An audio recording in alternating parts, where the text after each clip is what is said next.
My name is Sarah, and I never imagined I'd be sharing a story like this. I'm just an ordinary person, someone who works hard, loves deeply, and tries to make sense of life as best as I can. But after what I experienced, I realize I don't have the luxury of staying silent. It was late on a bitterly cold February evening when my life changed forever. I had worked a double shift at the hospital, drained in every way possible. The kind of tired that seeps into your bones and makes the world around you feel hazy, disconnected. I was driving home, the rain slamming against the windshield, the rhythmic sweep of the wipers barely keeping the view clear. My thoughts were scattered, half on the patients I'd seen that day, half on the simple warmth of home waiting for me. I didn't see the truck until it was too late. The sound of screeching brakes and shattering glass tore through the air. There was no time to react, no time to think, just impact. A heavy, crushing force enveloped me and then silence. It wasn't just the absence of sound. It was as though the world had been stripped away, leaving behind nothing but a vast, quiet void. I felt weightless, unmoored, as if my very essence had been untethered from the confines of my body. I remember thinking, is this it? Is this death? There was no pain, no fear, just an overwhelming sense of calm, like slipping into a warm bath after a long, arduous day. The darkness around me wasn't oppressive. It was comforting, almost inviting. But then, in the distance, I saw it, a light. It wasn't just a light in the way we understand it.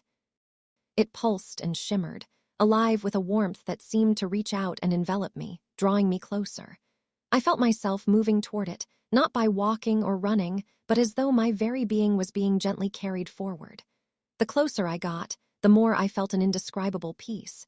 It was as though every worry, every burden I had ever carried, was melting away. And yet, beneath the peace, there was something else, a knowing, a sense that I was about to be shown something that would change everything. As I approached the light, it began to take shape, though not in the way physical objects do. It was both a presence and a place, a feeling and a reality. And then I saw him. I didn't need to ask who he was. I knew, deep in the core of my being. It was Jesus. His presence was overwhelming, not in a frightening way, but in a way that made every part of me tremble with awe. He didn't look like the paintings or depictions I'd seen growing up. He wasn't confined to a specific appearance, yet his essence radiated love, compassion, and a strength that was both gentle and unyielding.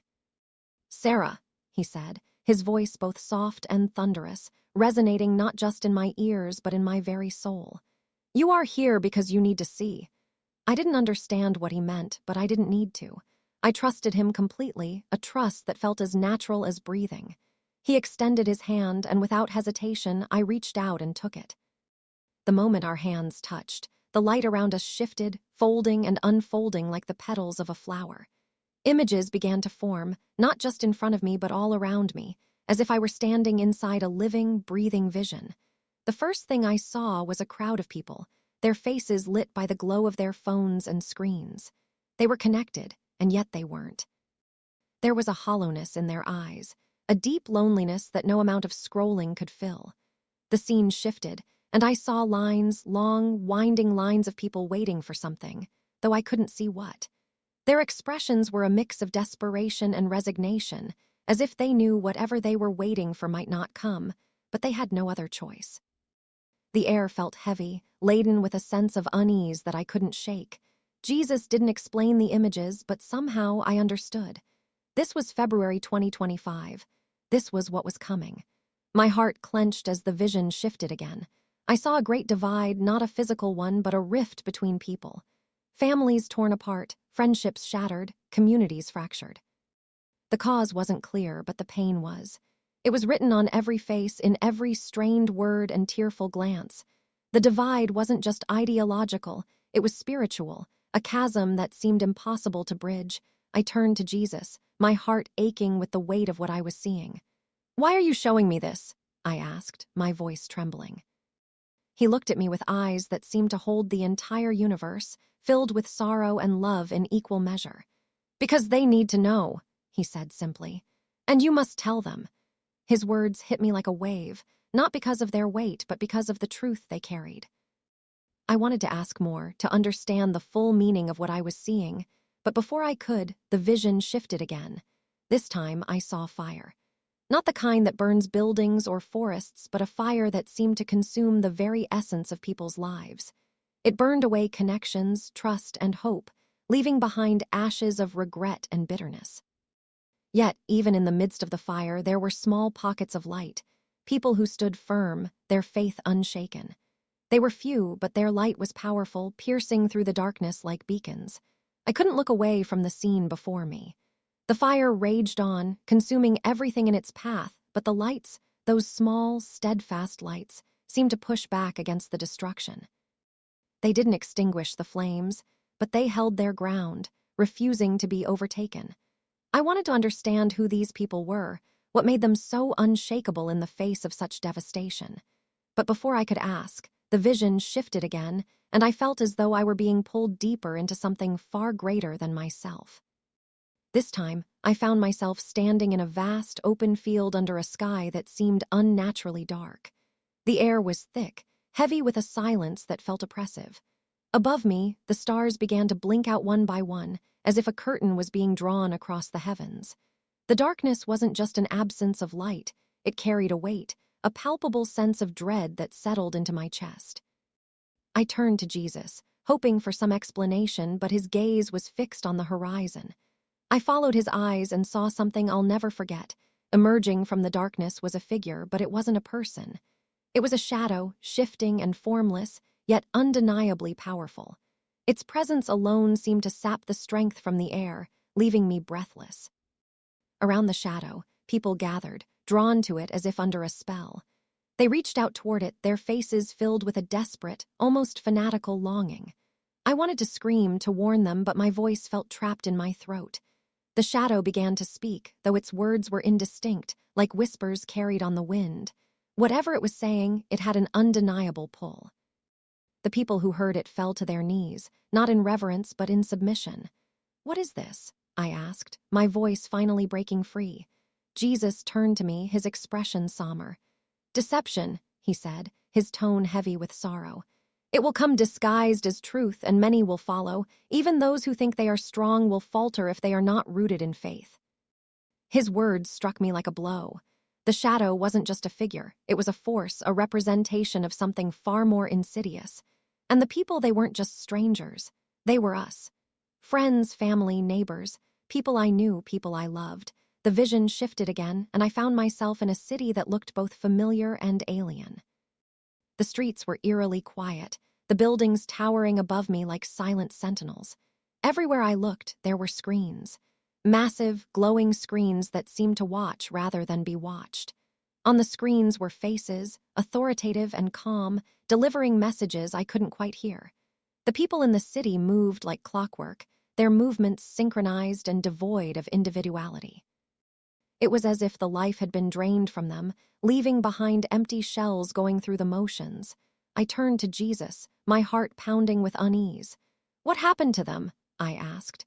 He looked at me with eyes that seemed to hold infinite sadness. "They surrendered," he said simply. "To fear, to convenience, to promises that were never meant to be kept. They gave up their freedom for security, not realizing they were trading away their souls."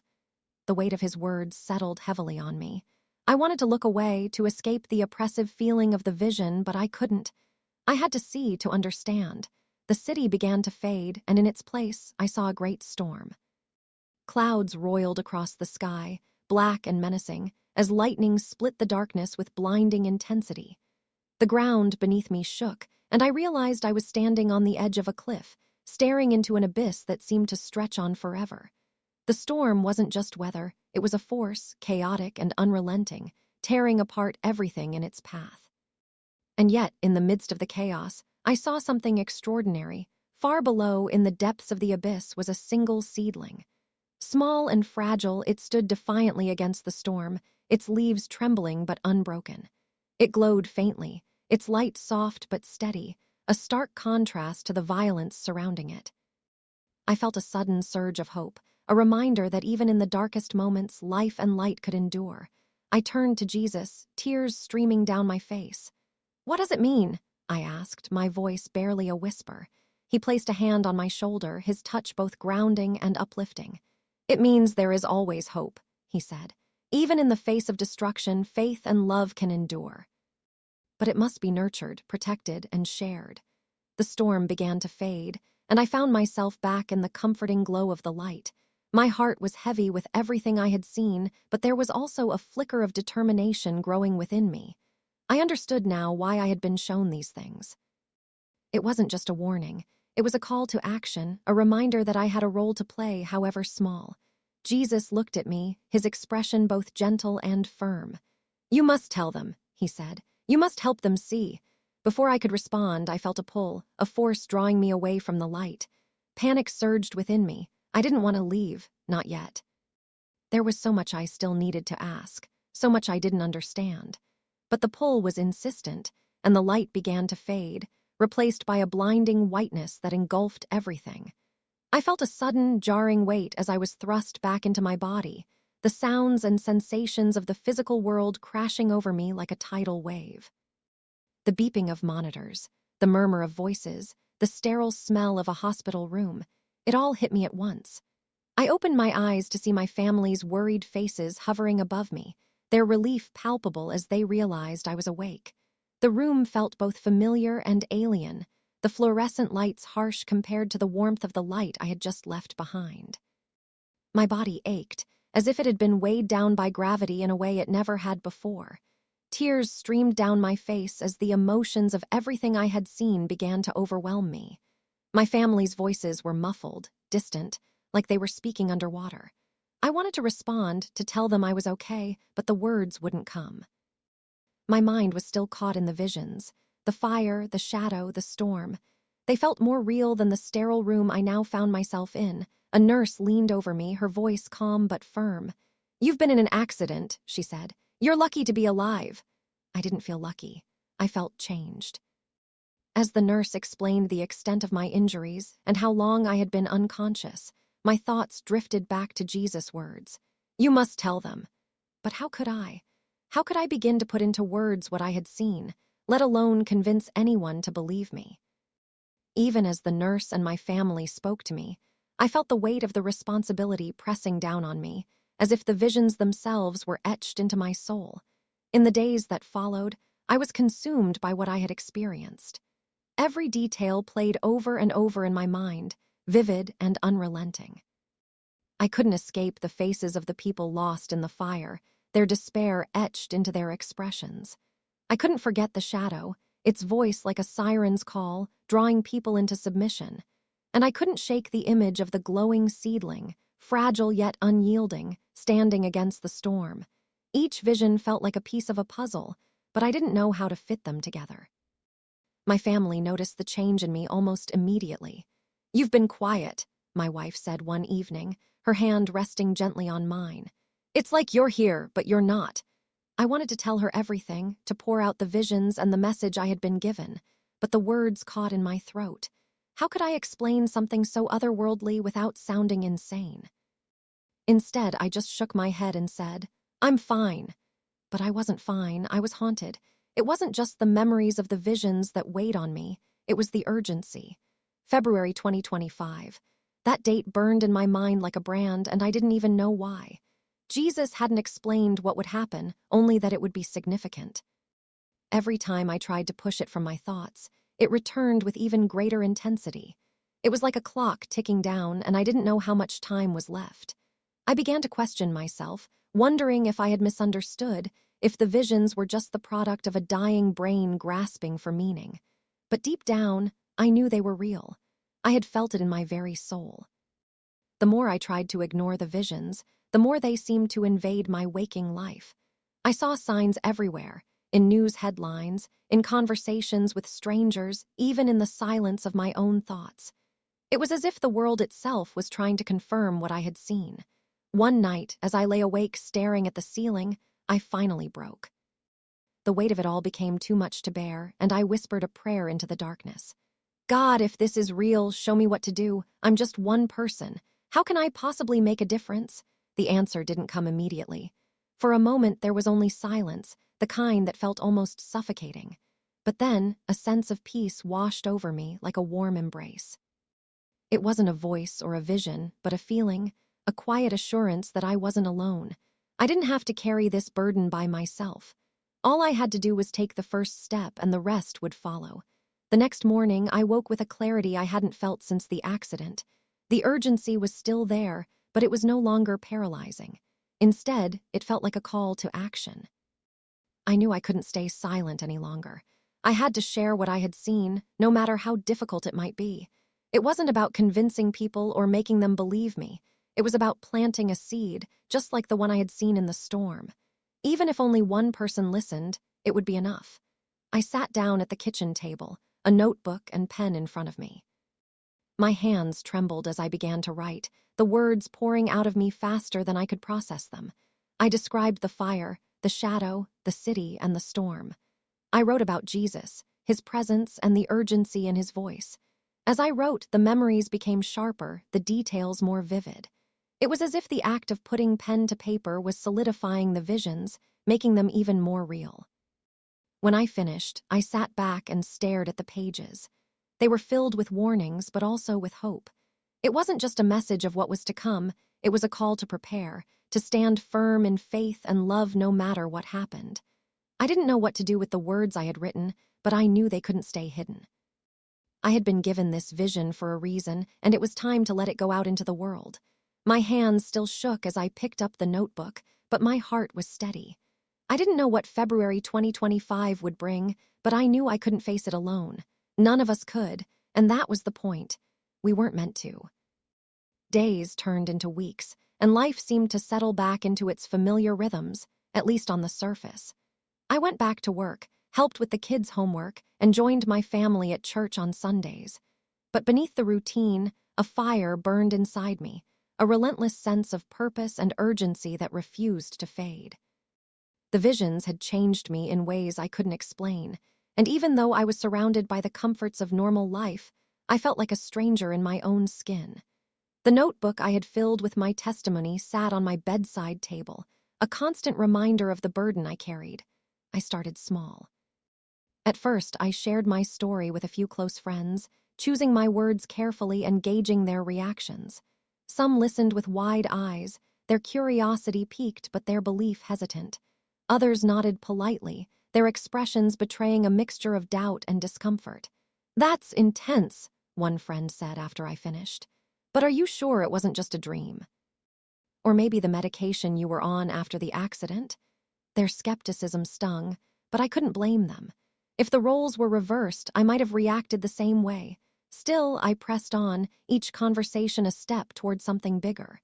I began attending prayer groups and Bible studies, sharing bits and pieces of my experience when the time felt right. I wasn't trying to convince anyone or force them to believe. I just wanted to plant the seed, to let them know that something was coming and that faith would be their anchor. Each time I spoke, I felt a mixture of relief and anxiety. Relief that I was fulfilling my purpose, and anxiety about how little time we had left. One evening, I sat alone in the living room, scrolling through news articles on my phone. The world felt like it was on edge: natural disasters, political unrest, technological breakthroughs that seemed to blur the line between progress and peril. Every headline felt like another piece of the puzzle, another confirmation of what I had seen. My chest tightened as I thought about February 2025, now just a few months away. What would happen? Would it be a single event or a series of unfolding changes? The uncertainty was suffocating, but I reminded myself of what Jesus had said. "You are not alone." I decided it was time to expand my reach. Sharing with friends and small groups was important, but it wasn't enough. I needed to speak to more people, to spread the message as far as I could. I considered writing an article, maybe even a book, but the thought of exposing myself to public scrutiny was terrifying. What if people mocked me? What if they dismissed me as crazy? The fear was almost paralyzing, but then I remembered the vision of the storm, the seedling standing tall against the wind and rain. It didn't cower. It didn't break. It simply stood firm, its roots deep and unshakable. I had to do the same. With a deep breath, I opened my laptop and began typing. I poured my heart into the words, describing the accident, the light, and the overwhelming presence of Jesus. I detailed the 5 visions, each one vivid and urgent, and emphasized the date that had been etched into my soul.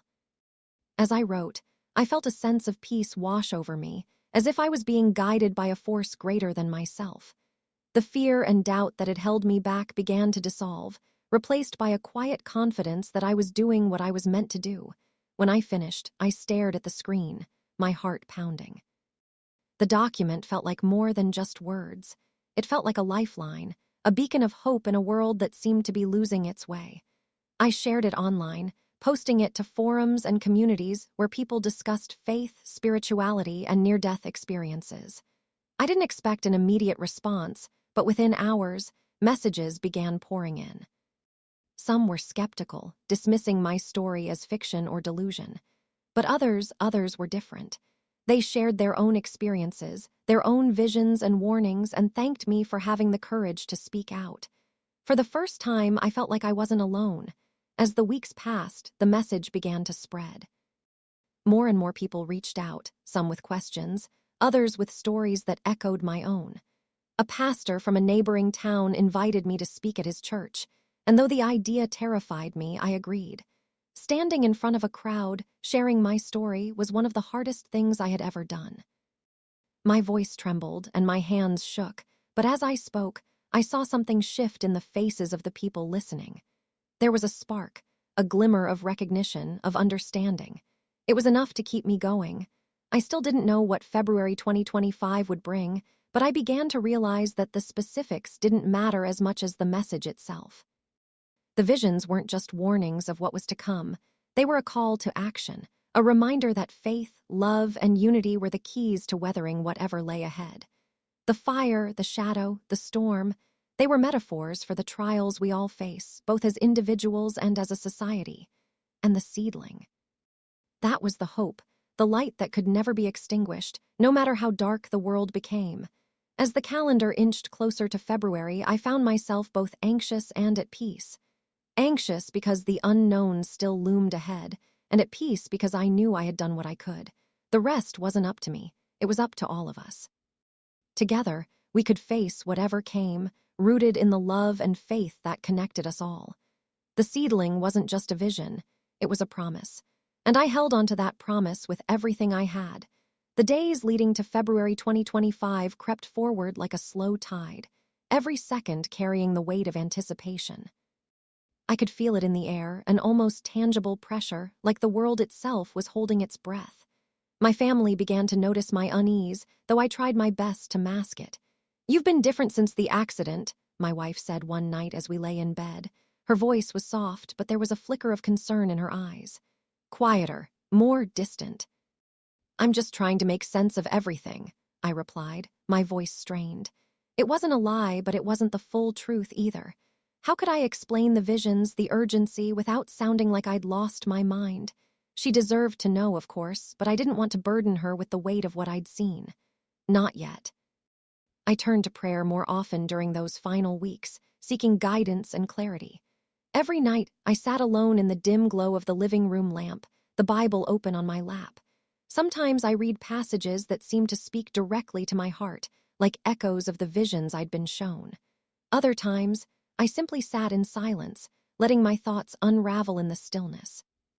I didn't hear a voice or see a sign, but there was a deep, unshakable sense that I wasn't alone. It was enough to keep me moving forward. The online responses to my testimony grew steadily, and with them came a mixture of encouragement and skepticism. Some people shared their own dreams and experiences, their words brimming with hope and resonance.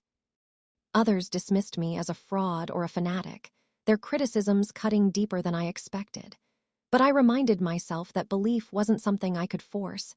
It had to come from within. My job wasn't to convince anyone. It was simply to share what I had been shown and trust that the message would reach those who needed it. As February approached, the world seemed to tilt toward chaos. News reports spoke of mounting tensions between nations, economic instability, and strange, unexplainable phenomena. Floods in places that had never seen heavy rain, unseasonable snowstorms, and skies that shimmered with unusual lights. I watched it all unfold with a sinking heart, wondering if these were the first ripples of the storm I'd been shown. Was it happening already? Or were these just coincidences, the natural ebb and flow of a world that had always been unpredictable? The night before February arrived, I couldn't sleep. I sat by the window, staring out at the quiet street below, my thoughts racing. What was I supposed to do now? I had shared the visions, spoken the truth as I had seen it, but I still felt unprepared for whatever was coming. What if it was bigger than I could imagine? What if it was something I couldn't protect my family from? The weight of those questions pressed down on me, heavy and unrelenting. As the clock struck midnight, I closed my eyes and took a deep breath, letting the stillness of the moment wash over me. "I'm ready," I whispered, though I wasn't entirely sure it was true. "Whatever happens, I'm ready." The 1st of February dawned cold and gray, the kind of morning that feels heavy with possibility. I went about my day as usual, though every interaction felt tinged with an unspoken urgency. I dropped the kids off at school, went to work, and tried to focus on the tasks at hand. But my mind kept drifting, the date looming in the background like a shadow I couldn't escape. Every time my phone buzzed with a news alert, my heart skipped a beat. Was this it? Was this the beginning of what I had seen? The hours stretched on, each one slower than the last. I found myself watching the sky more often than usual, scanning for signs of something. But the world looked the same as it always had, ordinary, almost mockingly so. By the time the sun began to set, I felt a strange mixture of relief and unease. Had I misunderstood the vision? Was the date symbolic rather than literal? Or was the real change something subtle, something that couldn't be captured in a headline or a news report? That evening, as my family gathered around the dinner table, I felt a sudden, overwhelming sense of gratitude. Whatever the future held, I was here with them in this moment. And maybe that was the point. Maybe the visions weren't about fear or catastrophe, but about waking up, about seeing the world with new eyes and recognizing what truly mattered. Later that night, as I tucked my youngest child into bed, she looked up at me with wide, curious eyes. "Daddy," she said, her voice small and tentative, "do you think everything will be okay?" Her question caught me off guard, but I nodded, brushing a strand of hair from her face. "I do," I said, and for the first time in weeks I realized I meant it. Whatever was coming, we would face it together. And in that moment, I felt the faintest flicker of peace, a reminder that even in the storm, the seedling would stand. The days following the long-awaited February 2025 felt like an unsettling stillness after a storm that never came. I kept waiting for something definitive, a breaking news alert, a shift in the air, some sign that the visions I had seen were taking shape. But the world, on the surface, remained unchanged. Life went on with its predictable rhythm. People commuted to work, kids played in the streets, and the endless stream of news offered its usual blend of tragedy, triumph, and trivialities. At first, I questioned everything. Had I misunderstood the visions? Was the date symbolic rather than literal? I revisited every moment of that experience, every word that Jesus had spoken, searching for clarity. But no matter how much I analyzed and prayed, the truth eluded me. It was as if I had been shown the pieces of a puzzle but not given the final image they were meant to create. The uncertainty gnawed at me, leaving a hollow ache that I couldn't shake. Yet, beneath the surface calm, I began to notice subtle shifts, things that on their own seemed minor but when woven together, hinted at something larger. Conversations with strangers felt heavier, more charged with emotion and urgency. In the grocery store, in coffee shops, even online, people seemed more open about their fears, their doubts, and their questions about the future. It was as if the world was collectively holding its breath, sensing something just out of reach. One evening, as I scrolled through the news, I came across an article buried beneath the day's major headlines. It described a series of unexplained phenomena that had been quietly reported around the globe: unusual weather patterns, electrical disturbances, and a strange hum heard in remote locations. Scientists were baffled, offering cautious theories but no definitive answers. The article wasn't front-page material, but it sent a chill through me. These were echoes of the storm I had seen, the rumblings of something just beginning. The realization came slowly, like the first light of dawn breaking over the horizon. The date I had been given wasn't a single, cataclysmic moment. It was a turning point, a marker for when the seeds of change would begin to take root. The storm wasn't coming all at once. It was unfolding, quietly and steadily, like a tide rising in the dark. And the visions weren't just warnings. They were a call to action, a reminder of what was at stake and what needed to be preserved. With this understanding, the weight of my task became clearer. It wasn't about predicting events or deciphering mysteries. It was about preparing hearts and minds for the journey ahead. The fire, the shadow, the storm, they were all metaphors for challenges we would face, both as individuals and as a society. And the seedling, fragile yet unyielding, was the hope that would carry us through. I began speaking out with renewed purpose, sharing my testimony wherever I could. Churches, community centers, online forums, any place where people were willing to listen. The responses were as varied as ever, ranging from fervent belief to outright skepticism. But the resistance no longer discouraged me. Every conversation, every connection, felt like another root extending from the seedling, grounding it deeper into the earth. One night, after speaking at a small gathering in a neighboring town, a woman approached me with tears in her eyes. She told me about a dream she had experienced a week earlier, of a storm raging through a forest, leaving only a single, resilient sapling standing in its wake. "I didn't know what it meant," she said, her voice trembling, "until I heard you speak tonight." Her words filled me with a quiet awe, a confirmation that the message was spreading in ways I couldn't fully understand. It wasn't about me or my experience. It was about the collective awakening that was taking place, one heart at a time. As the weeks turned into months, the world began to feel like a fragile balance, teetering on the edge of something profound. The changes were subtle but undeniable, shifts in technology, in politics, in the way people treated one another. The storm was still on the horizon, but its presence was becoming harder to ignore. And yet, amid the uncertainty, there was a growing sense of resilience, a quiet strength taking root in unexpected places. I found myself drawn to the seedling in my visions, the symbol of hope that had anchored me through this journey. It wasn't just a metaphor, it was a promise. A reminder that even in the darkest of times, there was a light that couldn't be extinguished. And that light wasn't something external. It was within each of us, waiting to be nurtured and shared. As February faded into memory, I realized that the true challenge wasn't about predicting the future or understanding the visions in their entirety. It was about living with faith and courage in the present, trusting that the path ahead would reveal itself in time. The storm would come, but so would the seedling's growth. And in that balance, there was hope, a hope that I carried with me, rooted deep in my soul. Months passed, and the events of February 2025 faded into the rhythm of daily life. But for me, the world felt irreversibly changed. The visions I had been shown still lingered in my mind, vivid as the day they were revealed.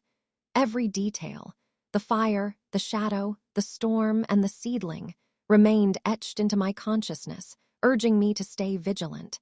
Though outwardly the world appeared stable, a quiet undercurrent of unease seemed to ripple beneath the surface. I began to notice things I hadn't paid attention to before. Subtle changes in how people interacted with technology, shifts in the tone of public discourse, and an unsettling reliance on systems that promised convenience but demanded pieces of our humanity in return. It was as though the shadow I had seen in my vision was slowly unfurling, weaving itself into the fabric of everyday life.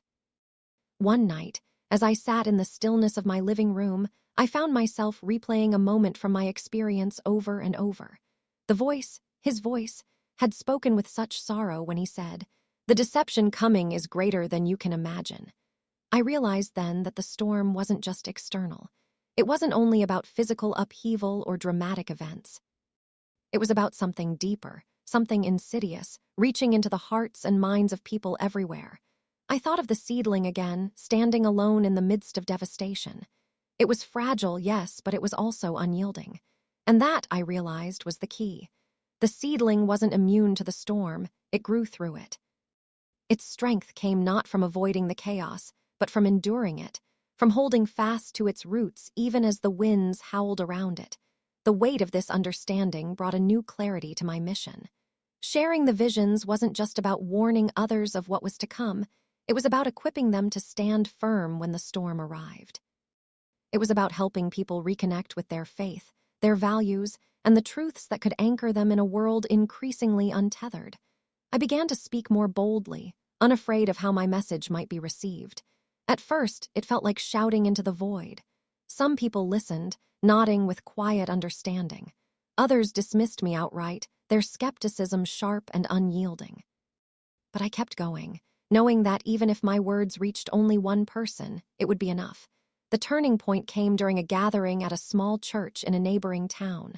The room was modest, filled with a diverse group of people, young and old, believers and seekers. As I spoke about the visions, the room grew silent, the kind of stillness that feels alive with something greater. Afterward, a young man approached me. He looked no older than 20, his face a mixture of fear and determination. "I've had dreams," he said quietly. "Dreams about a storm, just like you described. I thought I was going crazy, but now I think it's real." His words sent a chill through me, not out of fear, but out of recognition. The visions weren't mine alone. They were part of something larger, a tapestry being woven across countless lives. The seedling wasn't just my hope. It was a shared hope, a symbol that was taking root in hearts all over the world. As more stories emerged, I began to see patterns. People from different walks of life, different faiths, and different corners of the globe were experiencing similar awakenings. Some described visions, others dreams, and still others a persistent, unshakable feeling that something was on the horizon. It was as though the storm's approach was stirring a collective awareness, calling people to prepare in ways both practical and spiritual. But with this awakening came resistance. Forces I couldn't fully comprehend seemed intent on silencing these voices, on sowing doubt and division wherever seeds of hope began to sprout. News outlets dismissed accounts of visions as hysteria.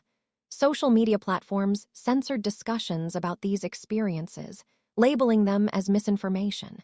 The shadow wasn't just creeping. It was actively working to suppress the light. In those moments, doubt crept in like a thief. Was I doing enough?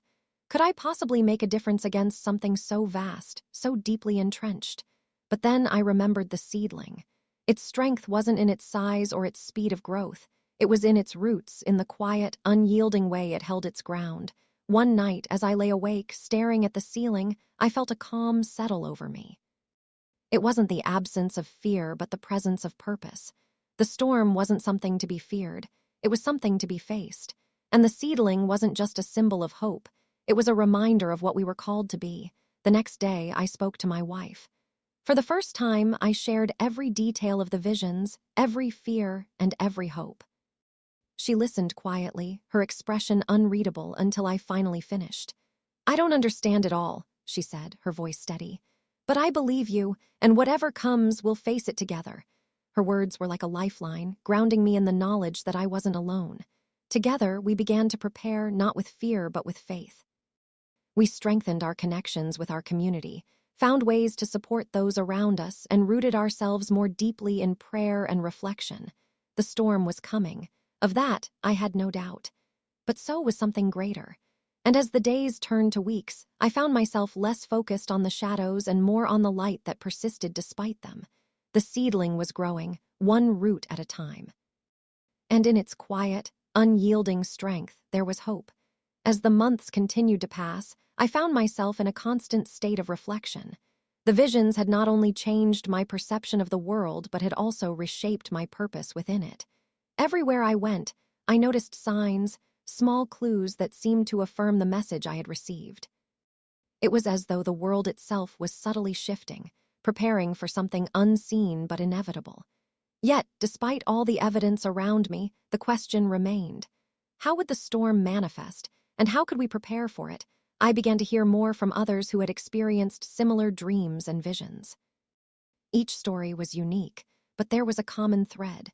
People were awakening to a deeper understanding of what lay ahead. Some described it as a quiet unease, others as a burning need to act, but they all shared one undeniable truth. They felt something monumental was coming. One evening, as I sat alone in my living room, I began to feel the weight of this collective awareness. It was like a chorus of voices, distant yet unmistakable, all calling out for attention. Some of those voices were soft, barely audible, while others were loud and insistent. They were asking the same thing: What could we do to prepare for the storm? How could we protect ourselves from the deception and chaos that would surely follow? I thought back to the seedling in my visions, the symbol of hope that had anchored me throughout this journey. The storm was coming, but the seedling was a reminder that something new could grow from it, something stronger and more resilient. It wasn't about avoiding the storm or pretending it wouldn't come. It was about enduring it, about standing firm in the face of uncertainty. In those moments, I realized that the key to surviving the storm wasn't in avoiding the challenges it would bring, but in embracing them. The storm, the fire, the shadow, they were all part of a larger process of transformation.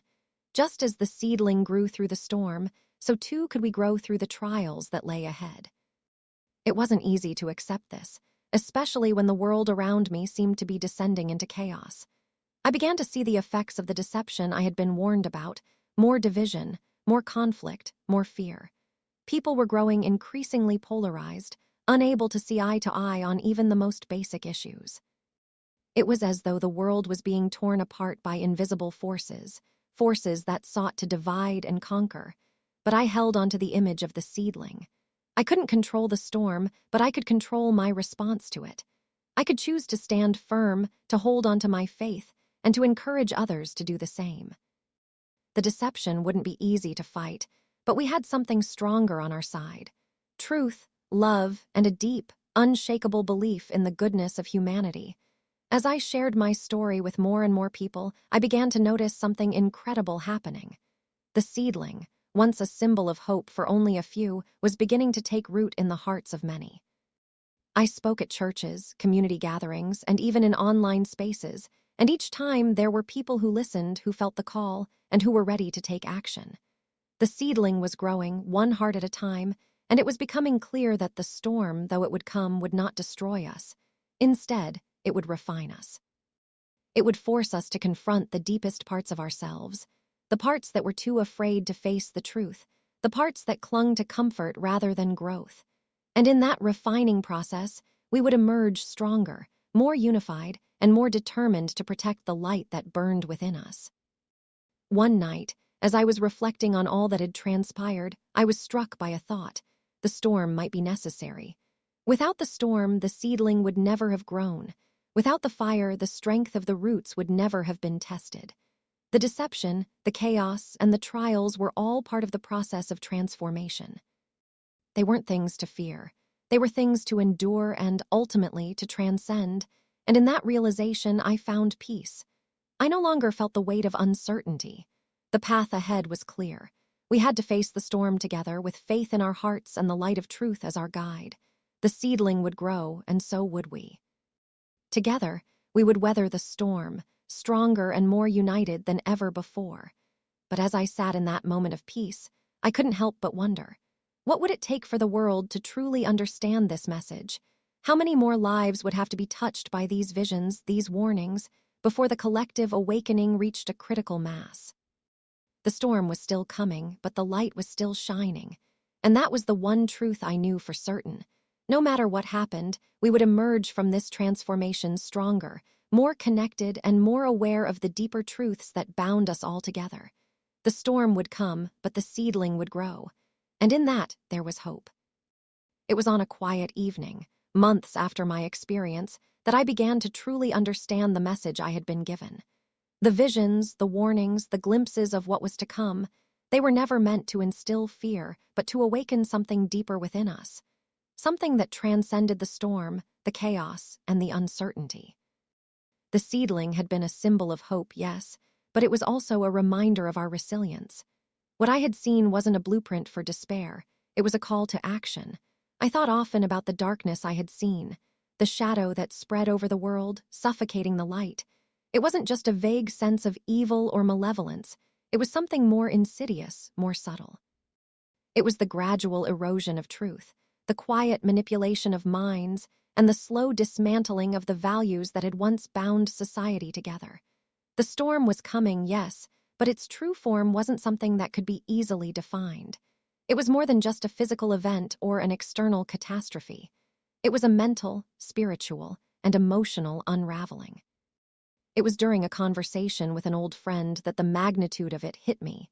We sat in a cafe, both of us nursing cups of coffee, the world outside moving at its usual frenetic pace. But as we spoke, I realized something I hadn't before. The storm wasn't just something that would happen, it was something that was already happening. The deception, the manipulation, the fear, it was already here, woven into the fabric of everyday life. I shared my experiences with him, describing the visions, the warning, and the hope I had been shown. At first, he was skeptical. But as I spoke, I could see his expression change, the doubt slowly melting away, replaced by a quiet understanding. He had seen it too, he admitted. The subtle shifts in the world, the growing divide, the unease that seemed to permeate everything. He hadn't known what to call it, but now, hearing my story, he recognized it for what it was. The storm I had been shown was already here. As we talked, a sense of urgency began to take hold of me. The storm wasn't something distant. It was something we had to face now. It wasn't about preparing for a future event. It was about awakening to the present moment, to the forces at work right now, and to the role we had to play in countering them. The storm wasn't just about survival. It was about transformation. It was about shedding the old and stepping into something new. But the challenge was immense. The deception was pervasive, spreading like a virus, infecting every corner of society.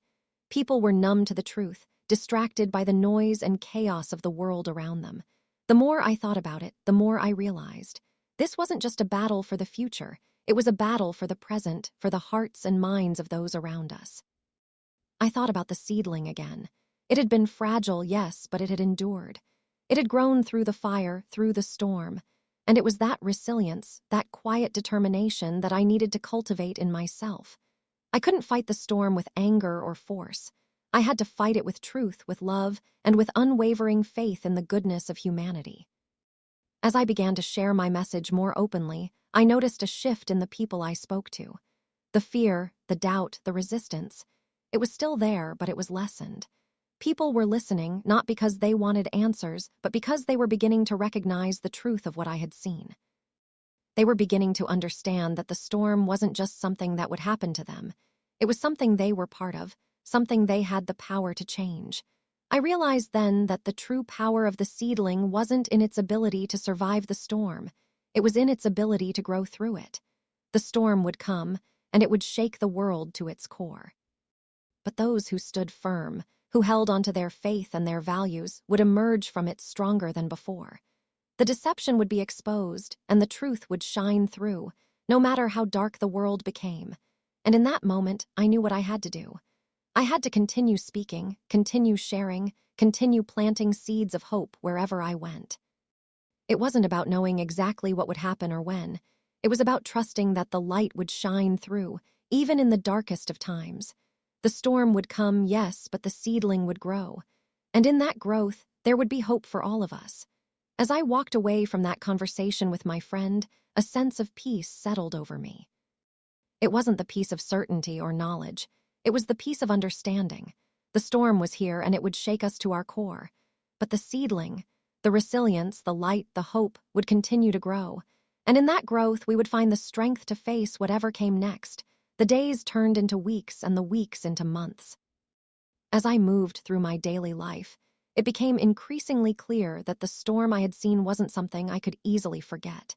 The visions I had experienced had etched themselves deeply into my soul, and no matter how hard I tried to focus on the ordinary rhythms of life, I couldn't shake the sense that the time was drawing near.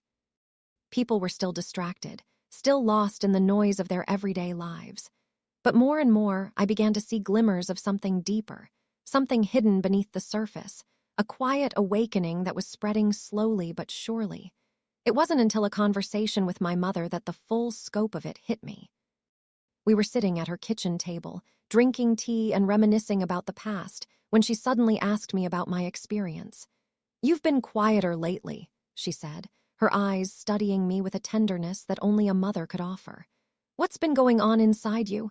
I took a deep breath, unsure of where to begin. How could I explain it all? The visions, the warnings, the call to action that had been haunting me since that day. How could I put into words the heaviness I had been carrying, knowing what was to come but feeling so powerless to stop it? But as I spoke, I realized something. I wasn't alone. My mother, as she listened to me, nodded slowly, her face filled with a quiet understanding. "I've been feeling it too," she said softly. "Something's changing. I don't know what, but I can feel it. There's a shift happening in the world, and it's not good." It was as though a weight had been lifted off my shoulders. In that moment, I realized that I wasn't the only one who had sensed it, who had seen the storm on the horizon. The seedling, the hope, the resilience, the light, was not just my own. It was shared by others, quietly growing in the hearts of those who were ready to listen. I continued to speak, sharing more of what I had seen, what I had been told. And as I spoke, I felt the pieces of the puzzle begin to fall into place. The storm was coming, yes, but it wasn't something to fear. It was something to endure, to survive, to overcome. It wasn't just a warning, it was an invitation. An invitation to stand firm in the face of adversity, to hold onto the light when everything around us seemed to be falling apart.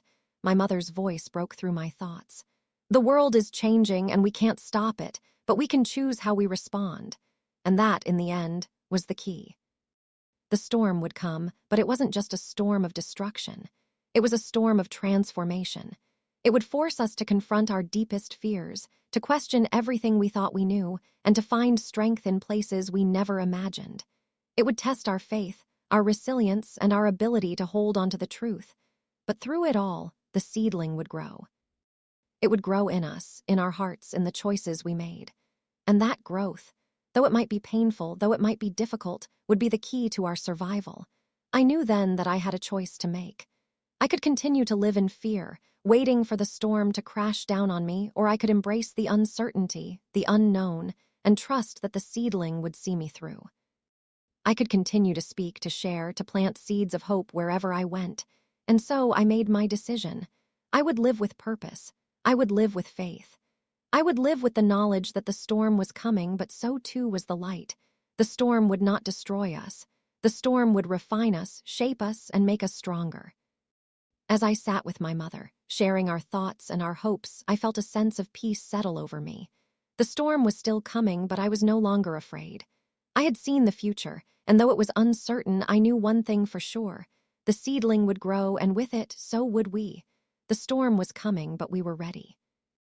And as I looked around, I saw the first faint glimmers of light breaking through the darkness. The world was changing, but in that change, there was hope. And in that hope, there was strength. Together, we would face the storm, and together we would grow. And in the end, the light would shine through, just as it had been shown to me that fateful day. The storm was here, but it was not the end. It was only the beginning.